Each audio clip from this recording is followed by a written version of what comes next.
And I use, as a dad, I use the example of, I teach my kid how to drive. I don't ask them to go on the 405. We go to a parking lot of a big insurance firm at night. There's nobody there in 1,000. And we drive around through the. And so I look at Justin Fields and I'm like, Rams on the road, best defense opener. Let's give Andy that one. But am I wrong? Should we just throw Justin Fields out there? No, I don't think you're wrong, Colin. I mean, I always look at it like there's so many more things that go into making that decision. Preseason games are great. Really, joint practices, what you do in practice, that's where a lot of the learning and where a lot of the evaluation, basically bears out. And I think one thing that you have to understand is, as a rookie quarterback, especially coming out of the college game, where you didn't command a huddle, you didn't call plays in the huddle. You look over to the sideline and you got Red Barn Chicken, and you run Red Barn Chicken, right? I mean, that's part of the learning curve. The other thing is, do you understand the protections? Do you know how to get out of a bad play? Can you call the play and then go through your progressions, read the defense, and make sure you know where everybody is? Pre-snap, post-snap, they change. There's a lot that goes into this. And I will tell you one thing that doesn't get made, not a lot of people make a big deal out of it, but it's a huge deal. If you're not great with your cadence, that's the one weapon we have as an offense, is cadence. The offense is based on rhythm of cadence. The quarterback controls that. If you've always been in shotgun and clapped your hands and you don't have that, there's a large portion. There's 10 guys that aren't on the same page, and you can't have. You just can't have success. So just keep this in mind when you're thinking about preseason, you're watching these young quarterbacks. Just remember, there are two teams that went 0-16 in this league, right? The 2008 Detroit Lions and the 2017 Cleveland Browns. They were both 4-0 in the preseason, both of those teams. So let's just, pump our brakes on the rookies. They'll get their opportunity. But right now, who gives you the best chance to win if you're Matt Nagy in Chicago? And it's probably Andy Dalton. I'm not saying long term, but in the short term. Listen, we don't have to talk about this forever, but on the Tebow situation, my takeaway has always been great kid, but it's really hard to make the NFL. And you can be a great player on Saturday, a great player. Tebow's probably the biggest star in the history of the SEC. And suddenly you go, Reggie Bush is the best running back I've ever seen in the Pac-12. But he wasn't the biggest star running back in the NFL. Like, Saturdays are different than Sundays. But I did think all of his opportunities, like the baseball one I got, the football stuff, listen, they put him in the first round. Denver's going to make it work, right? Or try to. This one felt like kind of a reach to me. It's hard to block for blockers. It's really hard to block for former quarterbacks. So I thought this was a little bit, a little silly. That was my interpretation. What did you make of him getting cut this morning, and what did you make of the opportunity? Well, I think I'm with you on the opportunity. He got an opportunity because he has a relationship.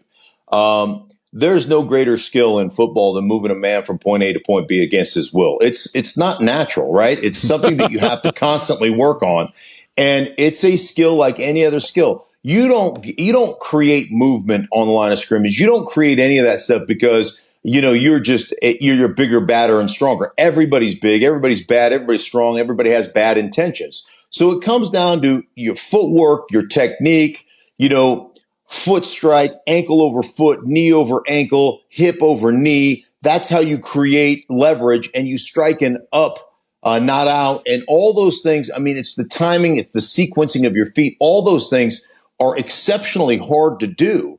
And, you're not going to come out at 34 when you've never done it. It's not natural and say, oh, I'm going to, here I go. Let's go out there and do this. So I thought that was a bit of a gimmick, but that's the relationship he and Urban Meyer had. I thought Urban Meyer needed to make this move just to gain credibility in his own locker room. Yeah. He hired the coach that had a background, an issue. They had to fire that guy. He's come out and drafted a guy first overall in Trevor Lawrence, and he's still saying, well, it's a quarterback battle. And you're like, come on, you guys are the Jacksonville freaking Jaguars. There's no quarterback battle going on there. So I just thought, come out, be honest.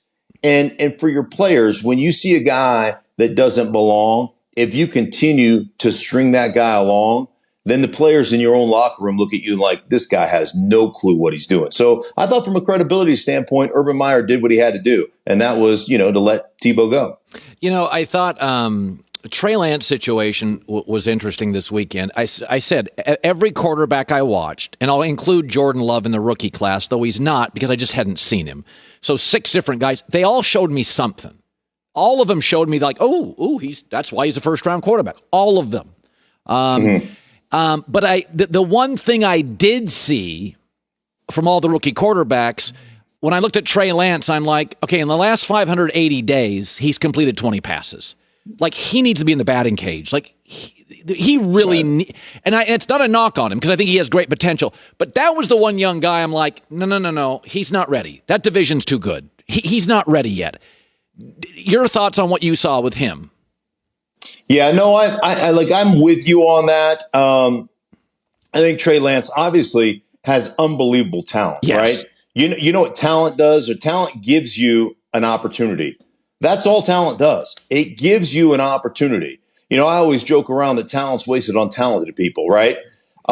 So my deal is the talent gives you the opportunity. It's the work and who you are that either makes it or breaks it for you. If you're willing to put in the work and to understand and recognize that I have been blessed by the hand of God to have this talent, but that entitles me to an opportunity. That's it. And now I have to go to work. And so much of playing quarterback is from the neck up, so much more than it is from the neck down. And we've seen it. The guy who's dominated this league for 20 plus years is Tom Brady. And that guy couldn't beat me in a foot race. I mean, well, maybe he could beat me, but he couldn't beat you, Colin, in a foot race. I guarantee. And I guarantee he can't beat Joy in a foot race either. So it's not about athleticism, although athleticism is the easiest thing to see. And it really is about the nuance of play calling, the nuance of getting a quarterback in a position, and the nuance of that guy understanding, what you see in preseason, and you should be good in preseason, because what they show you in pre-snap is what they show you in post-snap. And so it makes the reads easy. When you get in the regular season, what you see pre-snap is never what they play post-snap, ever. Right. And so there's a difference, right? You have to be able to adjust. You turn your back to the defense, you flip it, you flip it back around. Are they in something completely different? Can you diagnose that in 1001 and understand where each guy in that particular coverage is supposed to be? Where are my hook defenders? Where are my curl defenders? Who's my flat defender? What does it look like on the other side? If I get it on this side, what does it look like on the other side? You got to process that in under a second and then make the right decision. That is, it is so incredibly tough. All the positions are tough, but the quarterback position it's ridiculous what those guys are asked to do and what they're asked to process. Okay, the big lopsided game of the weekend, of course, you do morning radio in Denver. The Broncos dismantled Minnesota. Your gut, because we've said before, we know they're talented. They've got all sorts of offensive weapons. Who's going to start at quarterback? Who would you start at quarterback, and what did you make of this weekend? Yeah, it was a big weekend, and obviously, Drew Lock looked phenomenal. And again, part of that is, what you saw pre-snap is exactly what you got post-snap, right? And he made some great throws. Don't get me wrong. Take away the 80-yard post. Any quarterback in the league will make that throw. That's one of the easiest throws in football. There were some layered routes, and there were some opportunities for Drew Lock to go, from his first read to a second read, all the way back to a third read, complete one to Jerry Jeudy on a third down, get some blocking downfield, make an explosive play. So there were a lot of really, really good things. I think I always weigh this kind of differently. I want to see him come out in Seattle as the number 2 and how he plays, because you look at the way he played, he almost put, the knockout punch. Teddy just came in after that and was steady Eddie, really good, did exactly what he was asked to do, didn't try to make the team or make the decision for the coaches in one play.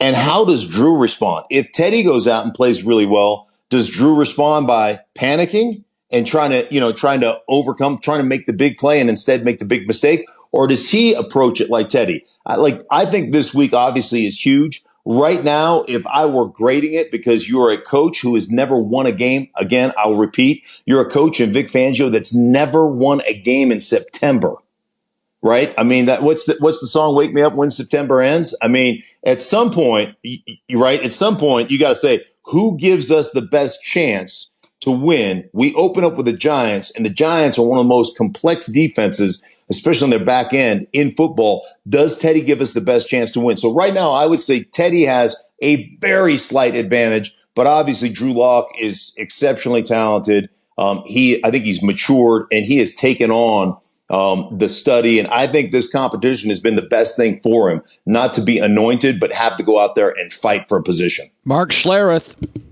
3 Super Bowl rings. Good seeing you, buddy. Likewise, man. Take care. Yep. See you guys. Hi, everybody. Thanks for watching. Subscribe here to get the latest from the show. Also, be sure to check out more of the best clips from The Herd or go watch a few segments from other shows on FS1.